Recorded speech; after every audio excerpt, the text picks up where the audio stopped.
But வந்ததுக்கப்புறம் அது பண்ணணும் இல்லையா?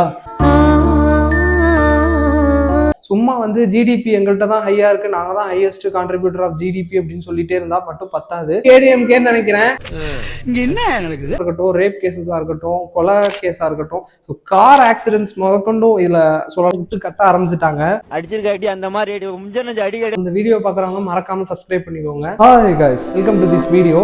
ஸோ இந்த வீடியோல நம்ம என்ன பார்க்க போறோம் அப்படின்னா, அப்போ வர ஸோ ஒரு வழியா இந்த பிரச்சார வாகனங்களோட தொல்லையெல்லாம் ஓஞ்சுது, நிம்மதியா இருக்கு. இப்பயோட முடியுது இந்த விஷயம்லாம். நான் அந்த பேசிட்டு இருக்க நேரத்தோட இந்த கேம்பெயின், இந்த எல்லா பிரச்சார சம்பந்தமான விஷயங்கள் எல்லாமே வந்து எல்லாருமே முடிச்சுக்கிட்டாங்க. ஸோ கடைசி நேரத்துல எல்லா கட்சிகளும் விட்டு கட்ட ஆரம்பிச்சுட்டாங்க.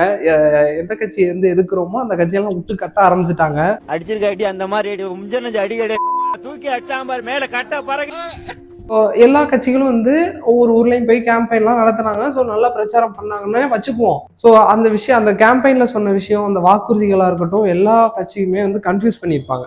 ஸோ நான் இப்போ வந்து அதை சிம்பிளிஃபைடா எந்தெந்த கட்சிகள் எந்தெந்த கேட்டகரியில எந்தெந்த வாக்குறுதிகள் கொடுத்துருக்காங்க அப்படின்னு சொல்லிட்டு நான் உங்களுக்கு வந்து சிம்பிளா சொல்றேன். ஏன் அப்படின்னா, ஸோ பாஸ்ட்ல நடந்த எல்லா விஷயமா இருக்கட்டும், ரேப் கேசஸா இருக்கட்டும், கொலை கேஸா இருக்கட்டும், ஸோ கார் ஆக்சிடென்ட்ஸ் முதற்கொண்டும் இதுல சொல்லலாம். ஏன் அப்படின்னா, ஒரு ரோடு சரியா இல்லாததுனால கார் ஆக்சிடென்ட்ஸ் நடக்குது. ஸோ எல்லாமே இதுக்குள்ள வரும். நான் லிஸ்ட் போட்டா வந்து இந்த வீடியோ எத்தனை மணி நேரம் போகும் அப்படின்னு எனக்கு தெரியாது. ஸோ நான் முடிச்சுக்கிறேன். அதெல்லாம் பார்க்காம ஸோ இந்த வாக்குறுதிகள் ஆல்மோஸ்ட் எல்லாருமே சேமா தான் கொடுத்துருக்காங்க. ஃபர்ஸ்டா வந்து சீமான் அவர்களோட நாம் தமிழர் கட்சியை வந்து பார்த்துருவோம், இன்னும் ஸ்பெசிஃபைடா சொல்லியிருக்காங்க அப்படின்னு சொல்லிட்டு. என்ன சொல்லியிருக்காங்க, ஏன் நான் வந்து இதை ஃபர்ஸ்டா சொல்றேன் அப்படின்னா, நீ அதுக்கு ஓட்டு போட போறியாடா அப்படின்னு கேட்டீங்கன்னா, நான் யாருக்கு ஓட்டு போட போறேன்னு நான் இங்க சொல்ல போறது கிடையாது. பட் வந்து மற்ற கட்சிகளை விட இவங்க வந்து கொஞ்சம் யூனிக்கா சொல்லியிருக்காங்க. ஸோ எனக்கு வந்து தனியாக நான் வந்து கண்டென்ட் எழுதும் போதே பிரிச்சுட்டேன். இது வந்து கொஞ்சம் வித்தியாசமா இருந்தது. ஸோ மற்றதோட மிங்கிளாவில் மற்றதெல்லாம் 1000 தரேன் 2000 தரேன். ஸோ எல்லாருமே அதே தான் சொல்லிட்டு இருந்தாங்க. ஸோ ஃபர்ஸ்ட் விஷயம், நாம் தமிழர் கட்சியோட முதல் வாக்குறுதி என்ன அப்படின்னா, அதில் வந்து நாங்கள் வந்து ஃப்ரீ கொடுக்க மாட்டோம், பஸ்லையா இருந்தாலும் சரி எதுலையா இருந்தாலும் சரி. ஸோ நாங்கள் வந்து நல்ல வேலை கொடுப்போம், இளைஞர்களுக்கு எல்லாத்துக்கும் வந்து வேலை கொடுத்து தற்சார்பாக மாற்றணும். ஸோ அண்ட் தென் வந்து பெண்களுக்கு பாதுகாப்பான சமூகம் உருவாக்கும் அப்படின்னு சொல்லியிருக்காங்க. ஸோ வந்ததுக்கப்புறம் எப்படி இருக்குது அப்படின்ட்டு பார்ப்போம். அண்ட் தென் தேர்டா என்டிக்கு என்ன சொல்லியிருக்காங்க அப்படின்னா, பல கோடி பனை திட்டம். ஸோ என்ன அப்படின்னா வந்து பனை மரத்தை பற்றி இதில் உள்ள பிஸ்னஸை நிறைய சொல்லியிருக்காரு. அதெல்லாம் பார்த்தீங்க அப்படின்னா ஸோ அதெல்லாம் தனி பிஸ்னஸே இருக்குது. அவர் சொல்கிற மாதிரி இது உண்மைதான். பட் அந்த எந்த அளவுக்கு வந்து சாத்தியப்படுத்துவாங்க அப்படின்னு தெரில. ஸோ இது வந்து 3வது கோரிக்கை. 4, அனைவருக்கும் அரசாங்க வேலை. ஸோ இது வந்து எந்த அளவுக்கு பாசிபிள்னு எனக்கு தெரியலை. ஸோ வந்து அதுக்கான பாசிபிளாக இருக்கக்கூடிய சில விஷயங்களையும் அவர் சொல்லியிருக்காரு. ஸோ இது வந்து 4வது வாக்குறுதி. 5வது விஷயம் வந்து மாநில அரசுக்கு அதிக அதிகாரம். ஸோ போய் நம்ம பட்ஜெட்டாக இருந்தாலும் என்னவாக இருந்தாலும் ஸோ அங்கே போய் நம்ம பிச்சை எடுக்க வேண்டிய நிலைமையாக இருக்குது. ஸோ இப்போ அதை மாற்றினாலுமே நல்லா தான் இருக்கும். ஸோ இது வந்து மெயின் 5 கோரிக்கையாக. அண்ட் தென் ஏஐஏடிஎம்கே என்ன சொல்லியிருக்காங்க அப்படின்னா, முதல் வாக்குறுதியாக பெண்களுக்கு மாதம், குடும்ப தலைவிகளுக்கு வந்து மாதம் 1000 ரூபாய் இருந்துச்சு, இப்போ வந்து 2000 ரூபாய் ஏற்றுறாங்க.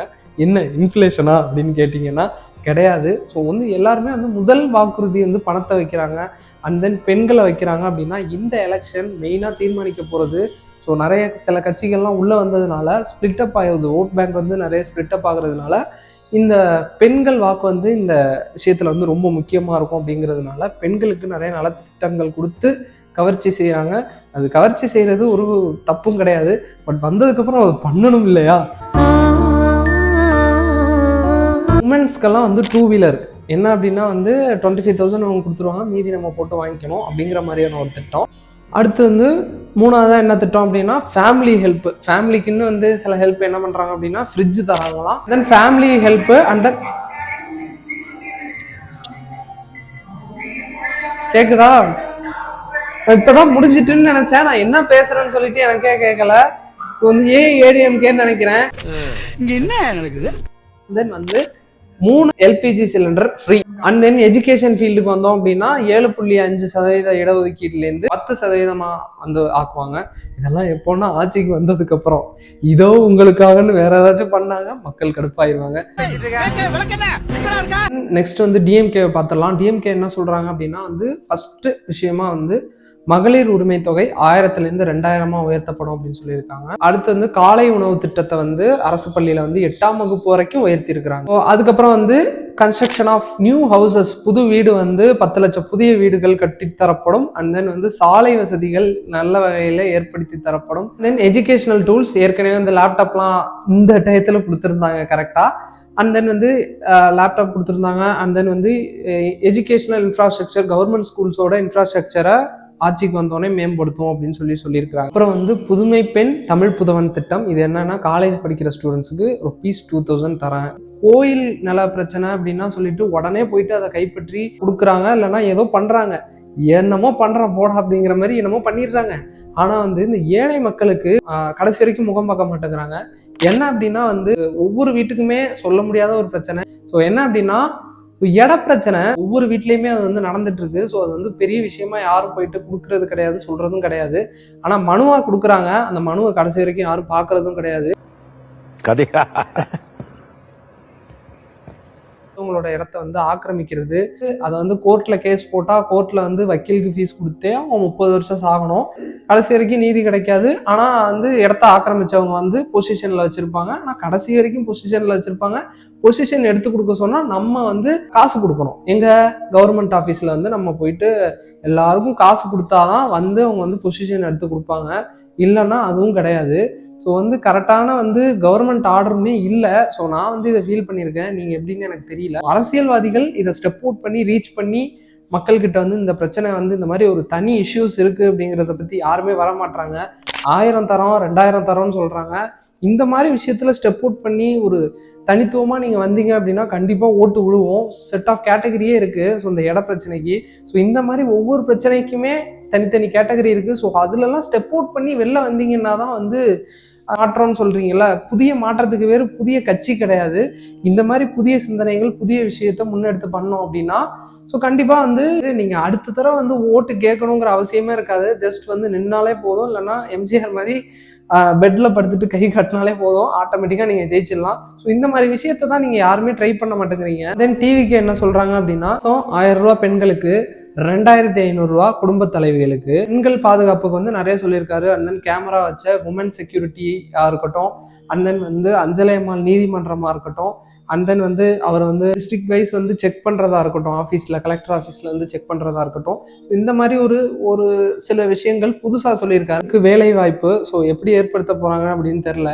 ஸோ நம்மளோட பாப்புலேஷனுக்கு வேலை வாய்ப்பு அப்படிங்கிறது வந்து கொஞ்சம் கஷ்டம்தான். பட் வந்து ஸ்கில் இருந்தால் டெஃபினட்டாக முடியும். அதுக்கான ஆப்பர்ச்சுனிட்டி கம்மியாகவும் இருக்குது. ஸோ அண்ட் தென் வெளிநாட்டுகள்லேருந்து முதலீடு இருக்கணும். நிறைய கம்பெனிஸ் சென்னை மட்டும் இல்லாமல் ஸோ இங்கே இருக்கிற கும்பகோணமாக இருக்கட்டும், தஞ்சாவூராக இருக்கட்டும், அண்ட் தென் திருநெல்வேலியாக இருக்கட்டும், கன்னியாகுமரியாக இருக்கட்டும், ஸோ எல்லா இடத்துலையுமே டிஸ்ட்ரிபியூட்டடாக இருந்தால் தான் ஒரு தமிழ்நாடு அப்படிங்கிறது ஒரு பெரிய ஸ்டாண்டர்டுக்கு போகும். சும்மா வந்து ஜிடிபி எங்கள்கிட்ட தான் ஹையாக இருக்குது, நாங்கள் தான் ஹையஸ்ட் கான்ட்ரிபியூட்டர் ஆஃப் ஜிடிபி அப்படின்னு சொல்லிட்டே இருந்தால் மட்டும் பத்தாது. ஸோ அந்த இந்த விஷயத்தையும் ஃபோக்கஸ் பண்ணணும் அப்படின்னு சொல்லிட்டு நான் நினைக்கிறேன். விவசாயிகளுக்கும் குரல் கொடுத்துருக்காரு. என்ன விஷயம் அப்படின்னா வந்து உரத்துல வந்து கலப்படம் இருக்குது, அண்ட் தென் வந்து உரத்தோட விலை அதிகம், அண்ட் தென் அதை கட்டுப்படுத்துறது, பூச்சிக்கொல்லியாக இருக்கட்டும், ஸோ அந்த மாதிரி விஷயங்களை வந்து கண்ட்ரோல் பண்ணி கொடுக்குறது, அண்ட் தென் எடை மேடையில் வந்து கமிஷன் அடிக்கிறது. ஸோ டெல்டா சைடில் ரீஜியன்லாம் அதிகமாக போயிட்டுருக்கு அப்படிங்கிறதுனால அது உண்மைதான். பட் அதிகமாக போயிட்டு இருக்கிறதுனால அதை கண்ட்ரோல் பண்ணுறது. அண்ட் தென் இன்னும் நிறையவே சொல்லியிருக்காரு. அண்ட் தென் தாய் மாமன் திட்டம், இந்த மாதிரி தாலிக்கு தங்கம்னு சொல்லிட்டு ஜெயலலிதா அம்மா கொடுத்துட்டு இருந்தாங்க. ஸோ அண்ட் தென் இவர் வந்து டிஃப்ரெண்ட்டாக வந்து 1 பவுன் தரேன் 2 பவுன் தரேன்னு சொல்கிறாரு. பட் அது எந்த அளவுக்கு அப்படின்னு வந்து தெரியல. பட் வந்து டிவிக்கில் டிஃப்ரெண்ட்டாக என்ன சொல்லியிருக்காங்க அப்படின்னா, நீங்கள் வந்து டேக்ஸ் கட்டுறீங்க, நாங்கள் அந்த பணத்தை அப்படியே உங்களுக்கு செய்ய போகிறோம் அப்படின்னு சொல்கிறாங்க. வந்து இந்த நிமிஷம் அப்படின்னு சொல்லிட்டு ஓட்டு போட்டுறாதீங்க. பாஸ்டில் நடந்த ஒவ்வொரு விஷயத்தையுமே ஞாபகப்படுத்தி பாருங்கள். பாஸ்டில் நடந்த தமிழ்நாடு ஹிஸ்ட்ரிஸ்ன்னு சொல்லிட்டு யூடியூப்பில் கூட வீடியோஸ் நிறையா இருக்கும். அதை கூட பார்த்துட்டு ஓட்டு போடுங்க. தயவு செஞ்சு இந்த வாக்குறுதிகளை நம்பியெல்லாம் ஓட்டு போடாதீங்க. இந்த வீடியோ பார்க்குறவங்க மறக்காமல் சப்ஸ்கிரைப் பண்ணிக்கோங்க. நம்ம அடுத்த வீடியோவில் சந்திக்கிற வரைக்கும் அன்டில் தென் பாய்.